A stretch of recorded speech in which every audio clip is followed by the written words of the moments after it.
Nah itu kita kerugian Pak, kalau ada itu Pak. Kita mau nyerang, udah dicolongin dulu, kita nggak bisa apa-apa. Kemudian membentuk kolonisasi pengaman di perakaran, mencegah serangan jamur merusak tanaman sayur padi. Kita perlu membuat tim piket supaya nutrisinya itu nggak dicolong. Seperti itu analoginya. Masuk akal ya? Kemudian operasi taktis perikanan air. Tadi operasi taktis darat, ini air. Jadi ini amfibinya.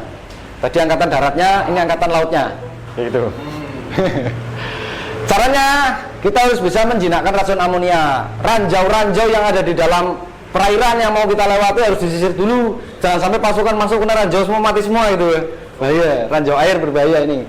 Ranjau air itu bisa membunuh pernapasan. Jadi sifatnya racun, Pak. Kadang-kadang kita sudah merasa terlalu percaya diri, wah banyunya hijau, tapi enggak gitu juga. Ada yang hijau karena kaya akan magnesium, ada yang hijau karena di situ dia menyerap amonia.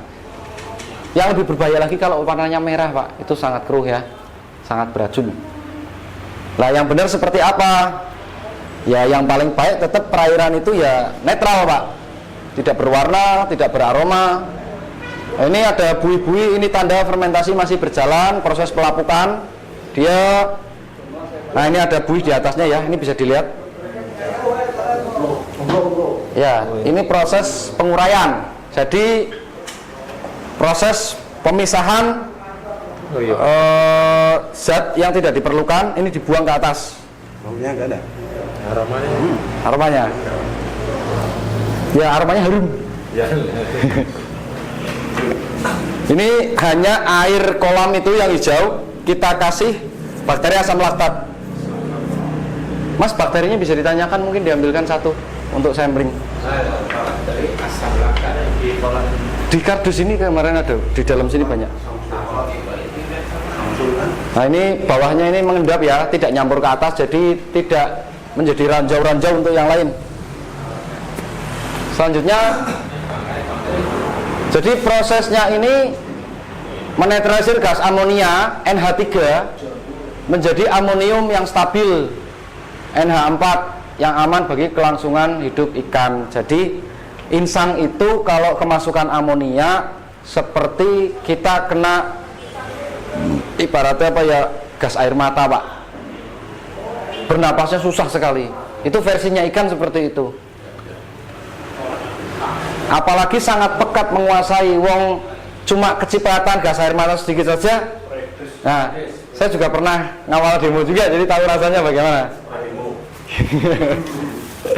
Nah ini, Pak, ini produknya, ini isinya bakteri asam laktat yang kami proses melalui fermentasi anaerob fakultatif.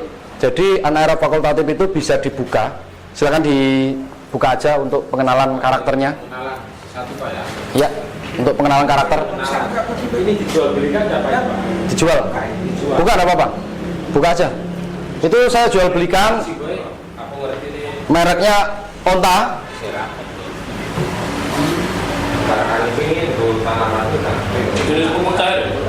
Semacam itu, tapi dia lebih spesifik ke sistem ini.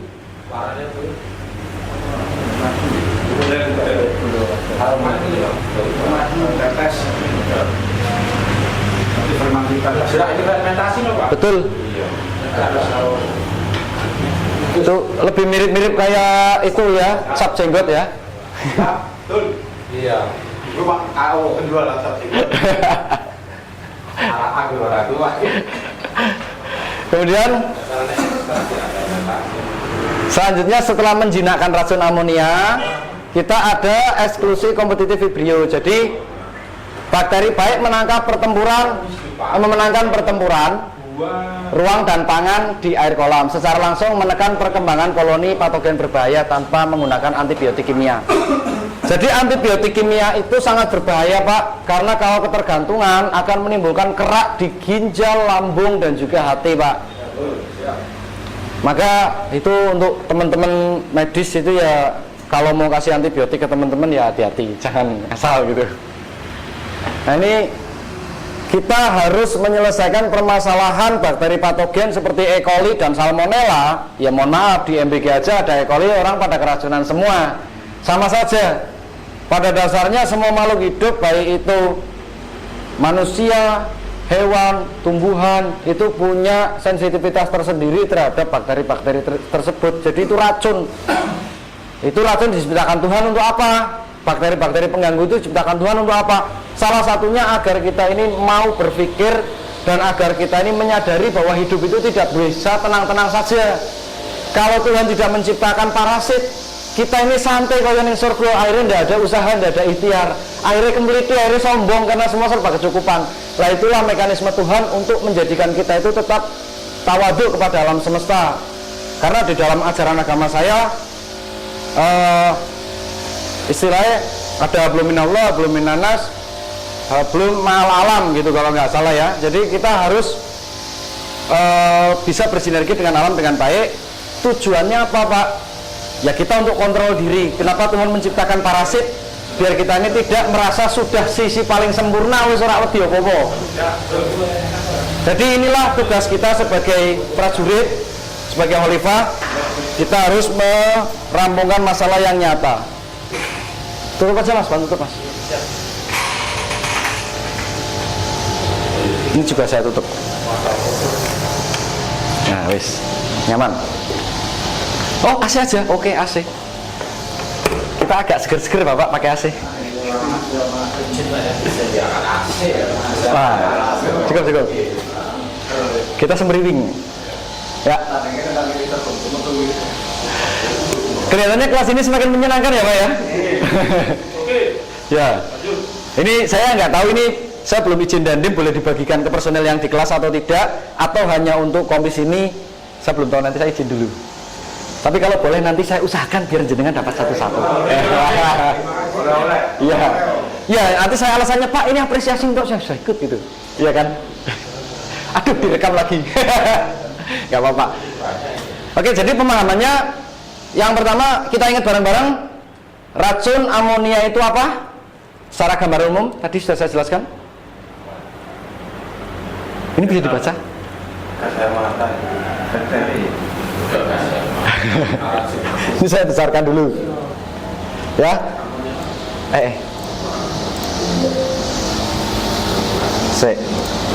Ya, ini racun amonia ini adalah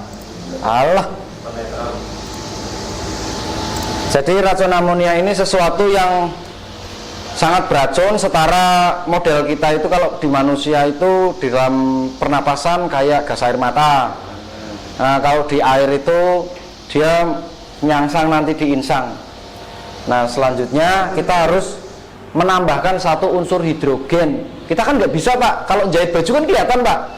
Tapi kalau menambahkan satu unsur hidrogen gimana caranya biar dia dari NH3 menjadi NH4?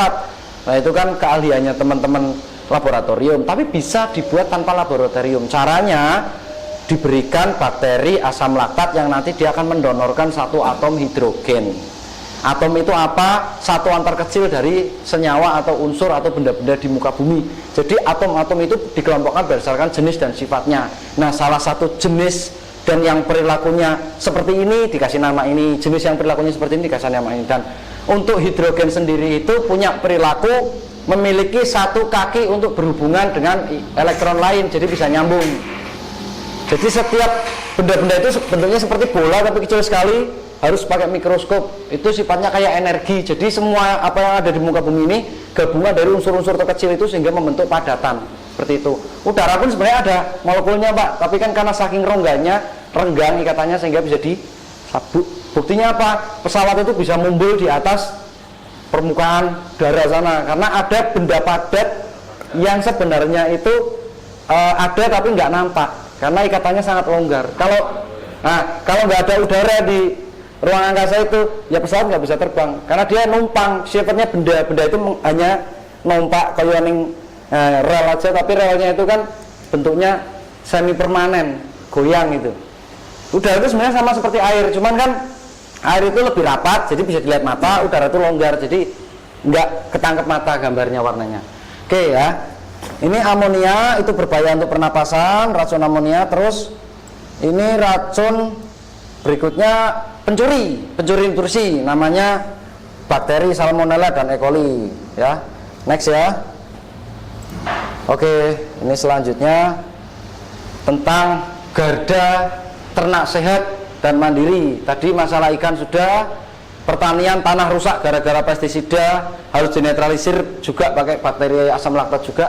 Ini selanjutnya tentang garda ternak sehat dan mandiri. Jangan khawatir, nanti video ini akan saya kirim ke Pak Dandim, berarti bukti kita sudah belajar serius. Salam hormat Pak Dandim.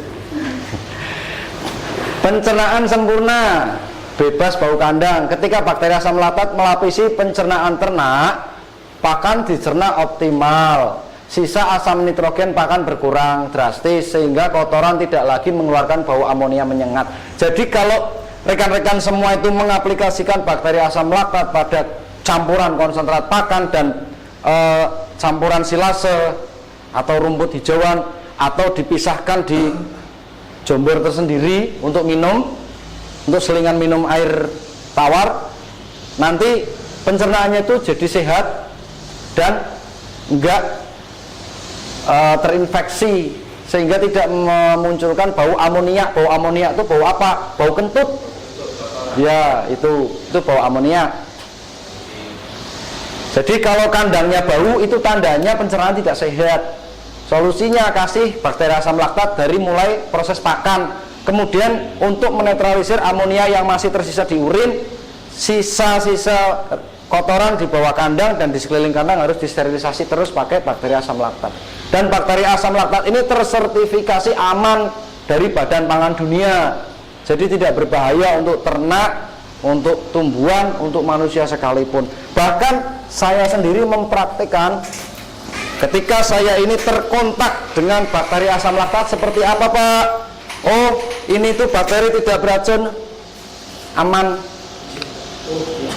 Dan saya menjamin membuat produk ini tanpa limbah. Ini tidak pakai urin sapi, tidak pakai urin kambing. Jadi ini dari bahan-bahan yang sehat. Nah, kenapa saya berani jilat? Ya karena kan sudah ada bakterinya. Walaupun prosesnya ini di drum, difermentasi pakai molase, ya kan? Molase itu tetes, ya kan? Tapi ketika sudah diproses, sudah berubah menjadi asam laktat, maka asam laktat itu aman untuk pencernaan. Jadi jangan khawatir kalau terkontak. Cuman ini harus dihindari kontak langsung dengan paru-paru. Kenapa? Karena bisa nge-fly. Iya. Tapi bisa diminum tidak? Ya bisa Pak, tapi bukan untuk diminum. Peruntukannya. Oleh dirokok, oleh dibakar. Ya kalau kedinginan di daerah pegunungan terpaksa gitu ya. Misalkan kita lagi kurve atau latihan tempur atau jaga bukit, pengamanan gitu kan, kepepet, penangkat siti nggak apa-apa, karena ini kandungannya ada etanolnya juga. Etanol itu bisa memacu proses metabolisme tubuh.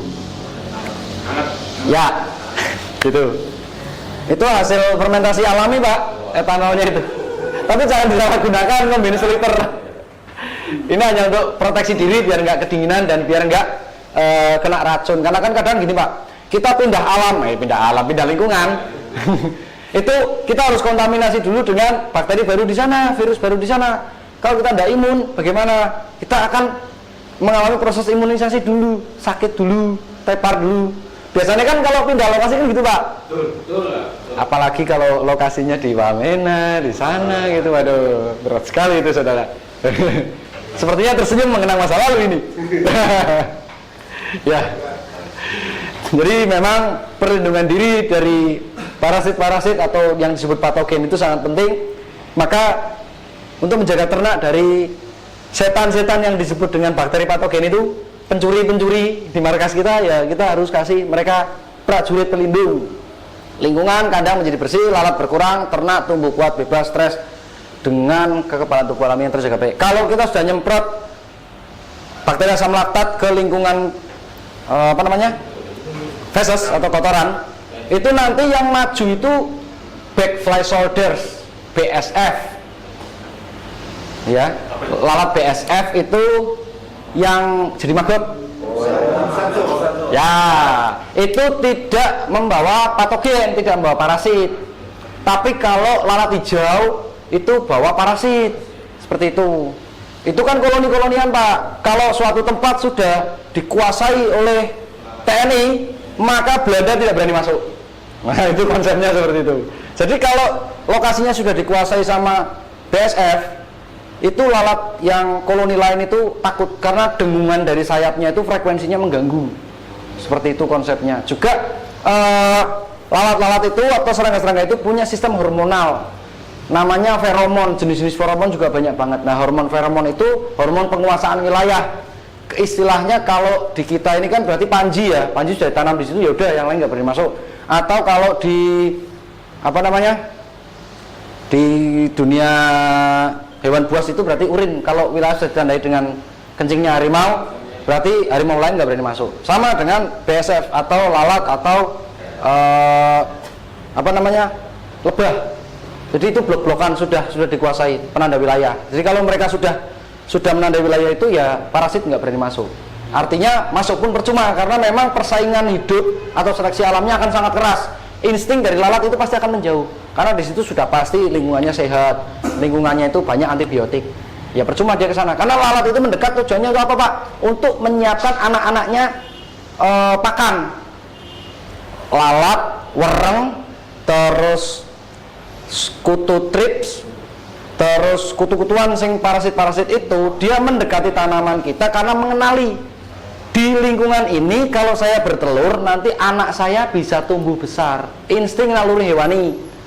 Jadi kalau dia tahu di situ nggak ada pakan dia pasti akan menjauh. Tapi kalau dia tahu di situ banyak tersedia pakan seperti nitrogen bocor, rangsang utama mereka di nitrogen Pak. Salah satu nitrogen itu kan NH3 sama NH4 tadi. Maka secara otomatis kalau ada tanaman cabai sobek, patah, luka mekanis, mengeluarkan getah, dipupuk pakai nitrogen berlebih, getahnya itu darahnya bau nitrogen sangat kental. Secara otomatis serangga akan mendekat. Apa sih yang menjadikan padi lubar dimes malah akeh kupune? Itu sebenarnya karena bocoran nitrogen yang berlebih dicium sama kupu itu dan mereka merasa tempat tinggal saya aman. Kalau saya beranak di sini nanti anak-anak saya bisa makan. Tapi kenapa tanah-tanah pertanian yang pakainya pupuk organik lebih banyak dan hemat urea itu kok nggak disamperin sama kupu-kupu, kupu wereng dan lain sebagainya? Karena kurang diminati. Karena di situ stok pakannya sedikit Pak. Sebab apa? Efektif dan efisien. Itu dimakan semua, diserap semua sama tumbuhan dan kalau ada luka itu cepat nutup. Jadi cepat memperbaiki sel karena ada asam laktat dan pelindung di dalamnya. Maka jenengan nanti boleh itu kalau terjun ke pertanian atau nanti kita bikin grup. Kalau ada masalah-masalah di kelompok tani, jenengan sering sama saya, ada masalah kita hadapi saja, jangan takut. Kenapa kok ini gini? Oh kita punya dasar. Ini bapak ureanya kebanyakan pasti. Berapa kintal coba? Soalnya serangga itu tidak akan mendekat kalau di situ nggak ada stok pakan. Loh, pemulung bakal tekan yang lapangan nek ora ono konvoy pitulasan Pak. Logikanya lah Pak, apa mulung ini ana botol kok? Ya mereka datang mendekat karena ada makanan. Sama, semua makhluk hidup itu fitrahnya sama. Saya datang ke sini juga karena ada minuman. Ya, saya izin minum dulu Pak, supaya nggak semangat. Silakan Pak, diminum Pak.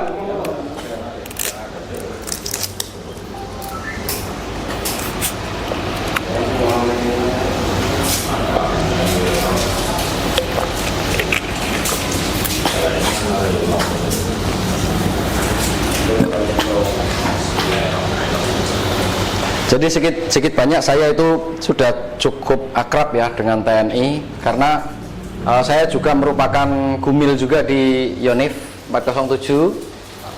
Saya kolaboratornya atau partnernya dari dan Yonif 407 Tegal. Kemarin masalah jagung, alhamdulillah walaupun diterpa badai yang begitu kencangnya kita masih bisa produksi dan masih bisa jual ke Bulog.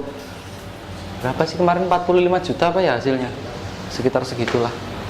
Produksi lumayan, modalnya sekitar 20-an. Iya, kurang lebih. Pertanian tuh harusnya seperti itu Pak, asal tekniknya benar gitu. Lah kalau mohon maaf nih yang di belakang itu sudah ada tanamannya tapi pembuahannya kurang maksimal. Karena apa? Nutrisi yang masuk lebih banyak dialirkan jadi daun, namanya pucuk air, ranting-ranting cabang. Itu tanamannya terlalu nafsu Pak, belum membuahkan hasil udah nyari jalur istri baru gitu. Terlalu banyak cabang Pak. Saya penghasilan UMR ya, saya nyari istri 2, 3, 4. Kira-kira kecukupan semua nggak Pak? Makanya istri cukup 1, anak cukup 2. Oke. Lingkungan kandang menjadi bersih ya, itu manfaatnya dari pengaplikasian bakteri asam laktat. Tenang aja, nanti saya kasih satu-satu sesuai petunjuk kalau udah izin dan dim. Doktrin tentang penugasan spesies di lapangan. Nah, ini yang penting banget ini. Spesies mikroba, watak operasi, aplikasi tanah, aplikasi ternak, aplikasi kolam. Sudah pernah ketemu gumil yang apa ya, penyampaiannya tidak ilmiah banget atau tidak ke kampus-kampusan sebelumnya? Belum. Rata-rata dosen itu kalau masuk ke kelas dia bawa ilmunya. Rata-rata dosen kalau ngajar ya ini saya gitu. Tapi di sini tidak, karena saya juga pernah ngelamar TNI. Saya bagian dari saudara-saudara, tapi yang